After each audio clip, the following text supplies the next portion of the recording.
You know that moment when someone throws you under the bus so hard you actually hear the engine revving? That's exactly what happened when GlobalTech's COO, Michael Sterling, decided I wasn't fast enough for the crisis management team. Let me paint you a picture of Michael Sterling. Imagine a man who wears his MBA-like armor, constantly adjusting his tie as if it's a power source, and speaks in corporate buzzwords with the confidence of someone who's never actually managed a real crisis. He has this habit of tilting his head slightly when he talks, as if he's perpetually posing for an invisible photographer capturing his visionary leadership moment. His office walls are covered with framed certificates from leadership seminars with names like Disrupting Excellence and Synergistic Innovation Mastery, the kind of corporate theater that makes your soul die a little each time you walk past. When he joined GlobalTech 6 months ago, he made it clear that my 15 years of crisis communications experience meant nothing compared to his fresh perspective and innovative approaches. Sterling had come from a mid-sized tech startup that had been acquired just before it went under, a detail that somehow got glossed over in his introduction email. His first week, he scheduled strategic alignment conversations with every department head, armed with a leather portfolio and the kind of enthusiasm that screams I read a business book on the plane.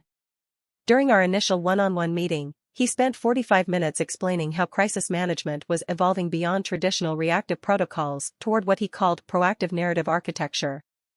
I nodded politely while he drew circles and arrows on his whiteboard, creating what looked like a flowchart designed by someone who'd never actually dealt with a crisis that couldn't be solved with a strongly worded email and a catered lunch meeting.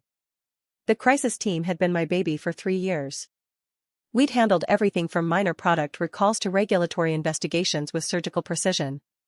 My team knew that when the CEO accidentally sent an internal memo criticizing our biggest client to that same client, yes, that actually happened, we could have a response strategy, press statement, and relationship repair plan ready within 90 minutes. When a disgruntled former employee tried to sell fabricated stories to tech blogs, we had journalists calling us for fact-checking before the stories even went live. This wasn't luck, it was the result of painstaking preparation, relationship building, and the kind of institutional knowledge that you can't download from a leadership podcast. But Sterling had other plans. During that fateful meeting in Conference Room B, the one with the motivational posters that somehow made everything feel more dystopian, he leaned back in his chair with that trademark smirk. The conference room itself was a testament to corporate cognitive dissonance, floor-to-ceiling windows overlooking the city, a table that could seat 20 people for meetings that rarely involved more than 5, and those inspirational posters featuring eagles soaring over mountains with phrases like excellence is a journey, not a destination. Wendy, we appreciate everything you've done, he began, using that tone people reserve for firing babysitters, but we need faster thinkers on the crisis team. More dynamic decision-makers. His eyes never quite met mine as he spoke, focusing instead on his phone screen, where I could see he was scrolling through LinkedIn. We're bringing in some new talent. Fresh blood, you know? The fresh blood turned out to be his former colleague from his last company, a 28-year-old named Trevor Hoffman who used words like synergize unironically and thought crisis management meant posting inspirational quotes on LinkedIn during company emergencies. Trevor had the kind of competence that comes from never having failed at anything important, probably because he'd never been responsible for anything important. He wore expensive sneakers with his business casual attire and had strong opinions about authentic brand storytelling, despite having never worked at a company that had faced genuine public scrutiny. But here's what really stung: Sterling didn't just remove me from the crisis team, he made me train Trevor. Knowledge transfer, he called it, as if 15 years of experience could be downloaded like a software update. For 2 weeks, I sat across from Trevor in my own conference room, watching him take notes on an iPad while I explained the intricacies of regulatory compliance, media relationships, and stakeholder management. He'd interrupt frequently with suggestions for gamifying crisis response or leveraging social media influencers for damage control. I won't lie, being sidelined stung. Not just professionally, but personally. I'd built my reputation on being the person who stayed calm when everything was falling apart. I was the one executives called at 2 a.m. when the CEO's tweet went viral for all the wrong reasons, or when a disgruntled employee decided to air our dirty laundry on social media. My phone had been the emergency hotline for every corporate nightmare GlobalTech had faced in the past decade. But Sterling's insecurity was showing in ways that went beyond professional disagreement. He had this compulsive need to diminish everyone who might be perceived as more experienced or capable. Every time we passed in the hallway, he'd make little comments designed to undermine my confidence. Hope you're enjoying the lighter workload, Wendy, he'd say with that plastic smile, always within earshot of other employees. Or my personal favorite, sometimes stepping back is the best way to move forward, delivered with the smugness of someone who'd read that in a self-help book and thought it qualified as wisdom. The psychological manipulation was textbook and exhausting. He'd schedule all-hands meetings where he'd praise the new energy and innovative thinking the crisis team was bringing, making sure I was in the room to hear about how much better things were without my traditional approaches. During one particularly memorable staff meeting, he actually used air quotes when referring to my old-school methods, as if 15 years of successful crisis management was something quaint and outdated, like using a typewriter or sending faxes. What made it worse was how he'd undermine me in front of clients and stakeholders. During the quarterly board presentation, when board member James Wellington asked about our crisis preparedness protocols, Sterling smoothly redirected the conversation to talk about how they were evolving our response capabilities and bringing in fresh perspectives to challenge conventional thinking. He never said my name, but the implication was clear: the old guard was holding back progress. The thing about toxic workplace behavior is how it spreads like a virus through organizational culture. Suddenly, colleagues who used to seek my advice were giving me a wide berth. Not because they didn't value my input, but because they'd learned that associating with me might put them on Sterling's radar. It's amazing how quickly people can become invisible in their own workplace. My assistant, Priya, started avoiding eye contact during meetings. The junior communications associates stopped coming to me with questions, even though I'd been mentoring them for years. I found myself eating lunch alone more often, watching from corner tables as the new crisis team held their innovation sessions in the main cafeteria, loud, performative brainstorming sessions designed as much to be seen as to be productive. Trevor would stand at whiteboards, drawing mind maps and talking about disrupting traditional crisis paradigms while Sterling nodded approvingly from his seat, occasionally throwing in phrases like "that's exactly the kind of thinking we need." Meanwhile, I watched from the sidelines as the new crisis team fumbled through minor incidents like they were defusing bombs with oven mitts. A customer complaint that could have been resolved with a simple acknowledgement and a coupon escalated into a week-long social media nightmare when Trevor decided to engage authentically by posting a video response that came across as condescending and tone-deaf. The customer, a food blogger with 50,000 followers, turned it into a case study about corporate arrogance that got picked up by business publications. A routine product update somehow became a confused mess of conflicting press statements when the new team decided to democratize the approval process, sending different versions to different outlets without central coordination. We had TechCrunch reporting that our new software would launch in Q3, while the Wall Street Journal said it was delayed until next year, and our own blog post mentioned features that didn't exist yet. But Sterling praised their innovative approach and out-of-the-box thinking at every opportunity. He'd send company-wide emails highlighting their creative problem-solving and agile response methodologies. The more they failed, the louder his praise became, as if volume could transform incompetence into innovation. Then came October 15th. I was updating quarterly communications reports, exciting stuff, really, when the first ping hit my phone. Then another. Then my screen started lighting up like a Christmas tree. Google alerts, news notifications, Twitter mentions, LinkedIn messages from journalists, the digital equivalent of air raid sirens all going off simultaneously. GlobalTech had suffered a massive data breach. Customer information, employee records, financial data, everything. The kind of breach that makes congressional hearings look like friendly chats and turns your company name into a verb for corporate negligence. And here's the beautiful irony. It happened because someone on Sterling's dynamic team had clicked on a phishing email that my old crisis protocols would have caught and contained within hours. The phishing email was embarrassingly obvious to anyone who'd been trained in basic cybersecurity awareness, which, incidentally, used to be part of my crisis prevention protocols before they were deemed unnecessarily paranoid by the new team. It came from an address that was one letter off from our IT department's domain, asking employees to verify their credentials for a mandatory security update. The kind of thing that would have triggered red flags in my old system and been caught by the training programs I'd implemented. But the new team was apparently too innovative for my outdated procedures.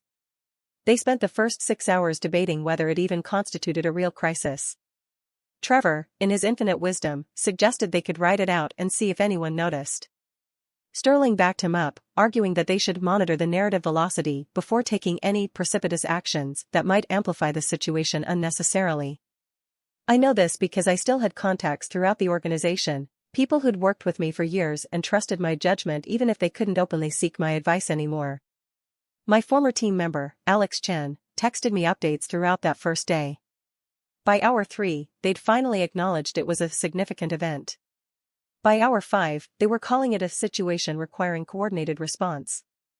By the end of day 1, they'd escalated it to crisis status, roughly 18 hours after every cybersecurity expert would have classified it as a Category 5 corporate disaster. Spoiler alert, people noticed. By day 2, #GlobalTech breach was the number 2 trending topic on Twitter, right behind a celebrity divorce and ahead of actual world news. Security researchers were dissecting our vulnerabilities on technical forums. Privacy advocates were calling for investigations. Our customer service lines were jammed with angry calls from people wanting to know if their personal information had been compromised. By day 3, #GlobalTech breach was trending globally. Reporters were camping outside our headquarters with the dedication of royal wedding coverage.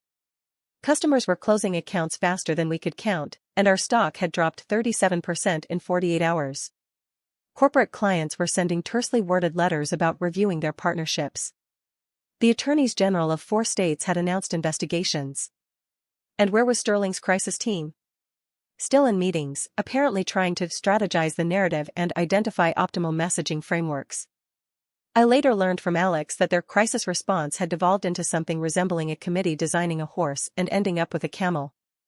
Trevor had created a 40-slide PowerPoint presentation about crisis communication in the digital age, complete with stock photos of people shaking hands and arrows pointing in circular directions.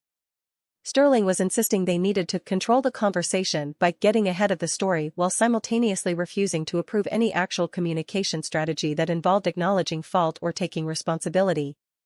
Their press statement, when it finally emerged after 3 days of deliberation, was a masterpiece of corporate non-communication. 247 words that managed to say absolutely nothing while sounding deeply sorry about it. The opening line read, "GlobalTech remains committed to the security and privacy of our stakeholder community across all operational parameters." It was the kind of statement that makes journalism professors weep and lawyers nod approvingly while everyone else reaches for a translator. The media response was swift and brutal. The Wall Street Journal ran a front-page analysis titled, "When Corporate Speak Meets Crisis Reality." TechCrunch published a line-by-line breakdown of our statement that was so devastating it basically became a masterclass in how not to handle a data breach. The comments sections on news articles turned into competitions to see who could parody our corporate language most effectively. That's when my office door flew open like something out of a disaster movie, without so much as a knock or an "excuse me." Sterling stood there, tie askew, hair disheveled, looking like he'd been mainlining espresso and existential dread for 72 hours straight. His usually perfect posture had collapsed into something resembling a question mark. The smirk was gone, replaced by something between panic and desperate hope, like a man who'd just realized he was in water way over his head and had suddenly remembered that the person he'd just fired was a certified lifeguard. "Wendy. Thank God you're here," he gasped, actually gasping, like he'd run up 4 flights of stairs instead of taken the elevator. "Why didn't anyone brief the press? We've got CNN calling every hour, the Wall Street Journal is running a front-page story tomorrow, Anderson Cooper's team wants a sit-down interview, and our stock is in absolute free fall. Where's the crisis communication plan? Where are the protocols? Why isn't anyone handling this?" I looked up from my computer, where I'd been working on a completely unrelated project, updating our annual report design, if you must know, and took a slow, deliberate sip of my coffee. It was good coffee, the expensive stuff I'd started buying for myself as a small act of self-care during those isolating months. I savored it for a moment, letting the silence stretch just long enough to be meaningful but not so long as to be cruel. "I'm sorry, Michael," I said with the kind of calm that only comes from watching karma work its magic in real time, "but I'm not on the crisis team anymore. Remember? You needed faster thinkers." The color drained from his face so completely I thought he might need medical attention. "But surely you have some kind of backup plan? Some protocols we can use? Something in the file somewhere?" I set down my coffee cup and leaned back in my chair, channeling every ounce of professional composure I could muster while internally celebrating what might have been the most satisfying moment of my career. The protocols I developed over 15 years? The ones Trevor said were too traditional for your innovative approach? The comprehensive crisis management framework that you had me knowledge transfer to your new team because my methods were apparently outdated? His mouth opened and closed like a fish out of water. I continued, my voice never losing its professional tone even as I delivered what amounted to the most elegant professional revenge in corporate history. I'm afraid those protocols wouldn't be fast enough for your needs, Michael. They involve outdated concepts like immediate transparency, proactive stakeholder communication, and taking responsibility. Very traditional thinking. I'm sure Trevor and the innovation team have much more dynamic solutions. The silence that followed was so profound you could have heard a stock price drop. Sterling stood there, probably calculating in real time how much the company's market value had decreased while he'd been strategizing instead of communicating. Finally, he managed to croak out, "What would it take to get you back on this?" I pretended to consider the question, though honestly, I'd been mentally preparing for this conversation since day one of the crisis. Well, I'd need full authority over the crisis response, no interference from the innovation team, access to all communications channels, and a formal acknowledgement from the board that the existing crisis management structure was insufficient. Done, he said so quickly that I almost felt sorry for him. Almost. I'll also need Trevor reassigned immediately, the old crisis protocols reinstated, and a written apology to the communications staff for disrupting established procedures. Whatever you need. And Michael? I stood up, smoothing my skirt with the dignity of someone who'd just won the lottery and was trying not to gloat too obviously. Next time you want to innovate crisis management, maybe run it by someone who's actually managed a crisis first. Sterling left my office that day a different man, smaller somehow, like someone had let all the air out of his corporate swagger. Within 48 hours, I was officially reinstated to lead the crisis response, complete with a company-wide email that managed to praise my extensive expertise and proven track record without explicitly acknowledging that they'd made a catastrophic mistake by sidelining me in the first place. Corporate face-saving is an art form unto itself. The next 2 weeks were brutal in the way that only crisis management can be brutal. I worked 18-hour days, coordinated with legal teams across 3 time zones, drafted statements that balanced transparency with legal prudence, managed press conferences where I had to look calm while our stock price performed Olympic-level gymnastics, and slowly, very slowly, began to rebuild GlobalTech's shattered reputation one carefully crafted message at a time. The hardest part wasn't the long hours or the media pressure, it was undoing the damage that had been done in those critical first 72 hours. In crisis management, timing is everything, and losing 3 days is like trying to put toothpaste back in the tube while the tube is on fire and rolling downhill. We had to overcome not just the original data breach, but the narrative that had formed around our incompetent response to the breach. I brought back my old team, the people who actually understood that crisis management is part psychology, part logistics, part performance art, and part pure endurance.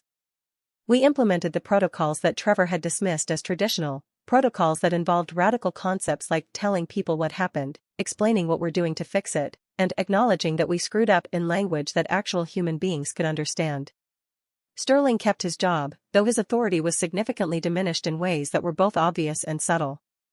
The board of directors started requiring him to clear all major decisions through a strategic advisory committee, corporate speak for, "We don't trust you to make important choices anymore." His office was moved from the executive floor to the 3rd level, ostensibly due to reorganization needs, but obviously because they wanted someone else closer to the decision-making center. Trevor was quietly reassigned to special projects, corporate speak for, "We can't fire you because of employment laws and severance costs, but we're putting you somewhere you can't do any more damage." His new role involved researching emerging communication trends and developing innovative engagement strategies, which mostly meant he spent his days writing reports that no one read about social media platforms that no one used.